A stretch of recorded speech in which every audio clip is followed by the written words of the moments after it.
Сәлем достар, қалдарыңыз қалай? Бүгін мен сіздерге өзім шығарған өте қызықты авторыммен жаңа жылдағы кешірім ертегісін айтып беретін боламын. Ал ендеше тыңдаңыздар. Бір бала болыпты. Ол бала өте ойымпаз екен. Бір күні анасы оған жұмыс тапсырады. Мен келгенше сабағыңды оқып қой, дейді. Ол бала жарайды деп анасын шығарып салады.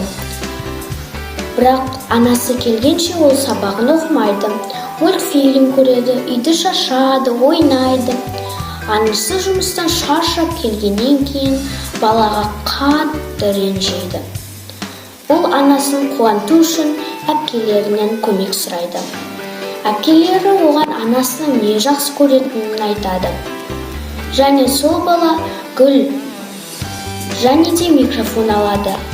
Оның анасы ән айтқанды жақсы көреді екен. Жаңа жылда оны бір қорапшаға салып, орап, жаңа жылда анасына береді. Анасының қатты қуанғаны соншалық баласына ренішін басады. Осылай олар өте бақытты өмір сүреді. Ал ендеше біздің ертегіміз аяқталды.